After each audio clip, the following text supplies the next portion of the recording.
A hacer la revisión de un artículo que se publicó en la revista Radiographics en enero del 2021.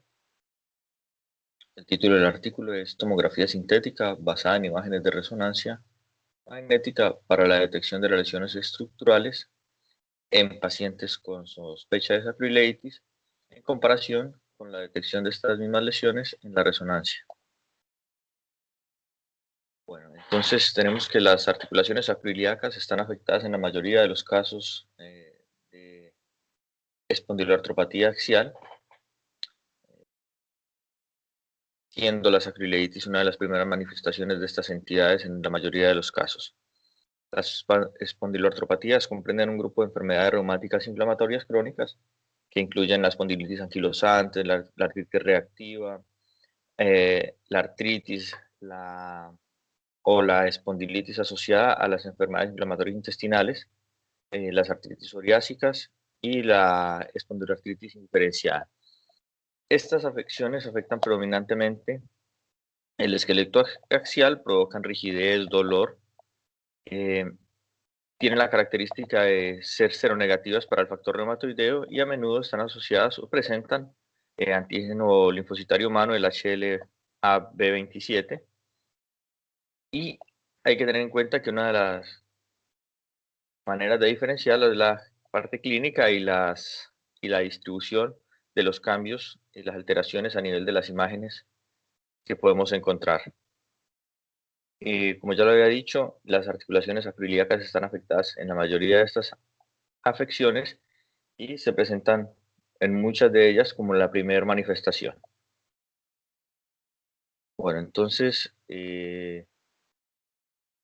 la articulación sacroiliaca tiene dos partes bien diferenciadas desde el punto de vista estructural y lo que vamos a visualizar en las imágenes. Entonces tiene una parte ventral inferior que tiene unas características anatómicas de una articulación cartilaginosa tipo sínfisis con cartílago hialino que está firmemente adherido al hueso con una capa de tejido fibroso y los márgenes son lisos y paralelos. La segunda porción es una parte más dorsal de tipo sindesmosis, que ya es una articulación fibrosa en la que las superficies óseas están unidas por ligamentos interóseos, cuyos bordes son ya más irregulares y son menos diferenciables que la parte cartilaginosa. En la parte distal de la articulación sacroiliaca, de manera bilateral, encontramos que se asemejan a una articulación sinovial que ya tienen una cápsula articular con células sinoviales. Hay que tener en cuenta que el cartílago hialino de la zona anterior de las articulaciones sacroiliacas es más grueso a nivel del lado sacro que en el margen ilíaco. Por lo tanto, el margen ilíaco es el sitio donde van a iniciar estos cambios estructurales que se observan en la sacroileitis y van a ser obviamente mucho más profusos. Tenemos que tener en cuenta que los cambios relacionados con la edad en las articulaciones sacroiliacas inician a una edad muy temprana, en la pubertad y en la adolescencia, y estos cambios progresan durante la vida. Entonces vamos a poder encontrar o vamos a encontrar algunos cambios, tipo de cambios en casi todas las articulaciones después de los sacroiliacas después de los 50 años. Estos cambios son más marcados en las mujeres que en los hombres de unos grupos de edad similar y son más intensos o progresan más rápidamente en las mujeres multíparas que en las nulíparas. Esto hay que tenerlo en cuenta. ¿Por qué? Porque vamos a obtener cambios articulares por edad o degenerativos que no son, que son muy similares a los de la sacroileitis, pero no son sacroileitis, son cambios degenerativos causados por la edad. Hay que tener en cuenta eso. Bueno, entonces estas imágenes lo único que hace es que las puse para mostrar cómo se ve una articulación sacroiliaca normal. ¿Sí? Estas son dos imágenes coronales en el mismo paciente. Son T1, FAT-SAT. Y entonces lo que estamos viendo son los márgenes paralelos. ¿Sí? En la primera imagen, como cartílago. Y en la segunda imagen ya la porción más dorsal, que es más fibrosa. En las segundas imágenes son axiales, ¿sí? T1, obtenidas en el nivel superior, donde vemos cómo hay ligamentos interóseos, y en la parte inferior vemos cómo hay un cartílago que en la articulación. ¿Sí? Entonces, esto es una articulación sacroiliaca normal. Bueno, esto lo traigo lo puse para tener más o menos claro cómo se valoran las articulaciones sacroiliacas. La tomografía tiene una alta sensibilidad en la detección de los cambios estructurales y permiten una valoración detallada de las articulaciones sacroiliacas con una mínima variabilidad interobservador cuando se interpreta. Entonces, los criterios modificados de Nueva York clasifican a sacroileitis del 0 al 4. 0 es una articulación normal, grado 1 son unos cambios sospechosos con una esclerosis incipiente y una pequeña disminución o una mínima disminución del grosor focal del espacio articular. El grado 2 es una anomalía mínima de los márgenes de la articulación. Podemos encontrar que tiene una osteoporosis subcondral y áreas de esclerosis reactiva. En el grado 3 ya hay una normalidad franca de los márgenes articulares a nivel del sacro y del ilíaco, predominantemente, como ya hemos dicho, del lado ilíaco. Vamos a encontrar erosiones, disminución del espacio articular, ensanchamiento del espacio articular en algunas zonas. ¿Sí? Ese ensanchamiento posteriormente se va a disminuir y después vamos a encontrar que tiene el grado 3, tiene pequeñas áreas de esclerosis, de anquilosis o puentes óseos. Y en la grado 4 ya es una anquilosis completa con una esclerosis residual. Y en las imágenes de resonancia, la resonancia es fundamental en la valoración de las sacroileitis, permite la evaluación de los cambios inflamatorios agudos, nos permite valorar y evidenciar la actividad inflamatoria en el hueso subcondral, los ligamentos, la membrana sinovial, la región capsular. De todos estos cambios que acabamos de mencionar, el edema de la médula ósea es el primer cambio en aparecer. Entonces, por eso es tan importante la resonancia y por eso nos permite hacer una identificación de las etapas más tempranas de la enfermedad. Las lesiones inflamatorias activas, o sea, el edema de la médula ósea, la sinovitis, la capsulitis, la entesitis, lo vamos a visualizar mejor en las imágenes ponderadas en T2 con saturación grasa o en las imágenes STIR. O en las imágenes ponderadas en T1 con uso de contraste. O sea, cuando le pongo contraste al paciente, el T1 también me va a permitir hacer esta visualización.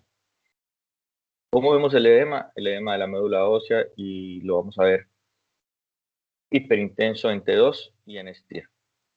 El edema se localiza periarticularmente y puede tener cambios estructurales, los cuales vamos a visualizar mejor en las imágenes T1 PAT-SAT, que es lo que estamos viendo acá, edema de la médula ósea, señalado con las flechas. ¿Sí? Estos son imágenes T1, PAT-SAT, T1 sin contraste, y estas son imágenes T1 con contraste. Entonces, vemos cómo el edema se ve en el T2 y en el T1 con contraste, y aquí lo estamos viendo en el T1 sin contraste. Bueno, lo que habíamos visto hasta ese momento no hace parte del artículo, esas son imágenes y algunos datos. Pareció bueno comentar antes de presentar el artículo, ya que el artículo no se extiende mucho en ese tema y solo toca la comparación que se hizo entre las imágenes de tomografía sintética basadas en resonancia para la detección de las lesiones estructurales en pacientes con sospecha de sacroileitis en comparación con las de resonancia magnética. Vemos los autores. Son del Departamento de Radiología y Reumatología y Departamento de Investigación de las Enfermedades Inflamatorias e Inmunología de la Universidad de Gante en Bélgica y del Departamento de Radiología y Diagnóstico por Imágenes de la Universidad de Alberta, en Canadá. Bueno, ellos lo que querían era determinar el rendimiento diagnóstico de la tomografía sintética basada en secuencias T1 específicas de resonancia en la valoración de las erosiones óseas, la esclerosis y los cambios estructurales que se presentan en las articulaciones sacroiliacas en comparación con la resonancia, con las imágenes de resonancia T1, tomando como estándar de referencia la tomografía convencional. Es un estudio prospectivo que se realizó entre febrero del 2019 a noviembre del 2019. El grupo de inclusión, los pacientes que se incluyeron, los pacientes adultos con diagnóstico clínico o sospecha clínica de sacroileitis inflamatoria que se remitieron desde la consulta de reumatología. La resonancia y la tomografía de las articulaciones sacroiliacas se realizaron el mismo día, y las imágenes de tomografía sintética se obtuvieron o se generaron a partir de la exploración de resonancia, utilizando un método de síntesis basado en aprendizaje profundo. Entonces, como ya habíamos dicho, la resonancia magnética es el estándar para la detección de los procesos inflamatorios. El edema de la médula ósea de las articulaciones sacroiliacas es importante, es importantísimo en el diagnóstico temprano, tiene una sensibilidad del 65% y una especificidad del 75%. Las erosiones de las articulaciones sacroiliacas son menos frecuentes en el contexto de la espondiloartritis y tienen una menor sensibilidad en estadios tempranos del 54% y una especificidad del 95%. Como ya lo habíamos mencionado, las imágenes T1 son las que utilizamos para identificar las alteraciones estructurales, las erosiones y la esclerosis. La tomografía tiene una mayor sensibilidad para la detección de estas alteraciones estructurales, debido pues, obviamente a que tiene la atenuación de rayos X. El uso combinado de resonancia y tomografía aumenta la sensibilidad. Ellos lo ven aquí como un problema. Realizar una tomografía y una resonancia, obviamente, primero aumenta los costos, aumenta la carga al paciente, agrega la radiación y obviamente aumenta la carga de trabajo más complejo para la detección de una entidad como esta. Bueno, ellos realizaron los estudios en un resonador 3T, resonador de 3 telas, y el software que hizo la reconstrucción de las imágenes lo hizo a partir de imágenes 3D en secuencias ponderadas en T1. Lo que hace el software es tomar la información del estudio de resonancia magnética y hacer una reconstrucción de las estructuras óseas. Esto lo aprendió a hacer utilizando imágenes de resonancia T1, una técnica de aprendizaje profundo de resonancia T1 y tomografía. Entonces fueron mezclando sus datos y el software lo que hace es hacer una reconstrucción a partir de las imágenes T1. Todo este trabajo lo hace el equipo, el software por sí solo. Se carga la información, hace el procesamiento y después entrega las imágenes que vamos a ver a continuación. Bueno, entonces, lo primero que hay que hacer es definir cómo vamos, o sea, lo primero que ellos hicieron fue definir qué es una erosión, qué es una esclerosis, qué es la anquilosis para cada uno de los equipos. Entonces, la esclerosis es un defecto del margen óseo de la articulación con pérdida del espesor total de la hipointensidad de la corteza subcondral. La esclerosis son bandas subcondrales hipointensas en T1 que se extienden 5 milímetros desde la cortical hacia el espacio, desde el espacio articular hacia la cortical. También lo definieron aquí en las tomografías y en las tomografías sintéticas. ¿Sí? Ellos tomaron como punto de partida ver si tenían una alta confianza en este diagnóstico, o sea, si al comparar la resonancia del T1, la tomografía y la tomografía sintética tenían una confianza alta para el diagnóstico, baja o muy alta, dependiendo de la clasificación del 1 al 4. En el estudio incluyeron 30 pacientes con diagnóstico clínico de espondiloartritis axial en 20 casos, otras artropatías degenerativas en 6 casos, diagnósticos desconocidos en 4 casos. La edad media de los participantes era más o menos 40 años, con una desviación estándar de más 10. Fueron excluidos los pacientes que no completaron los estudios y aquellos pacientes que no podían hacerse la resonancia o pacientes menores de 18 años. Bueno, entonces aquí lo que estamos viendo son imágenes T1, imágenes de tomografía convencional e imágenes de tomografía sintética. Entonces, lo que ellos quieren demostrar es que estas imágenes, las erosiones que están en T1, estamos observando en la tomografía convencional, y las estamos viendo en la secuencia o en la tomografía sintética. Francamente demostradas y tienen son similares las imágenes que observamos en la tomografía sintética y en la tomografía convencional. O sea, hay una coincidencia ¿sí?, en la observación de estas imágenes de tomografía convencional y tomografía sintética, y es más sensible en la detección de estas erosiones que en las secuencias T1. Estamos viendo otro ejemplo, estamos viendo una resonancia T1, viendo una tomografía convencional, y estamos viendo la reconstrucción sintética de tomografía basada en resonancia. Otro ejemplo, lo mismo, imagen T1, tomografía convencional, tomografía sintética. Y esta es otra imagen. Estamos viendo la tomografía convencional. Vemos cómo la flecha está señalando la esclerosis y las erosiones. Y está señalado en la resonancia en las imágenes ponderadas en T1. Y estas son las imágenes de tomografía sintética. ¿Sí?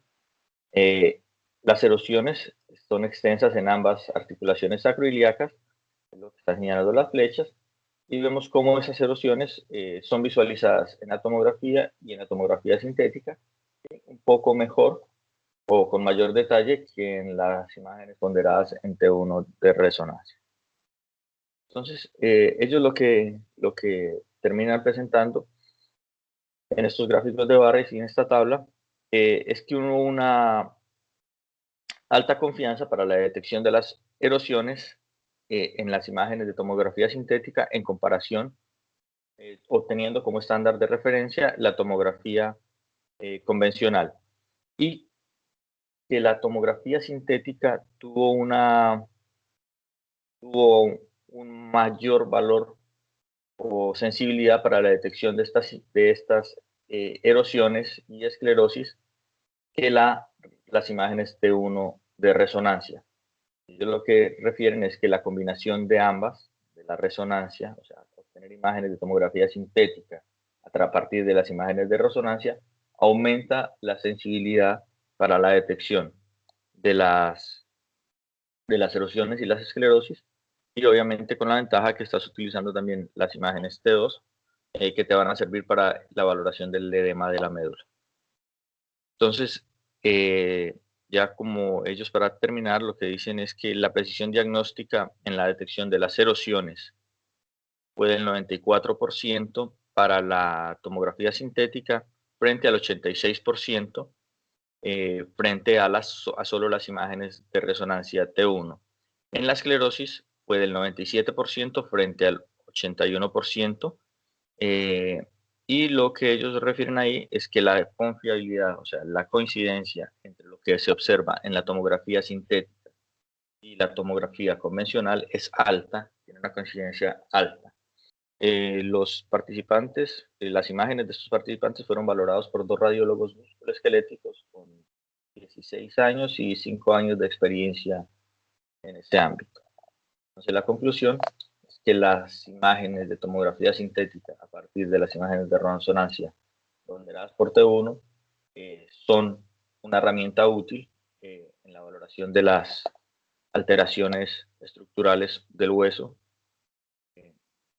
en esta y en otras entidades.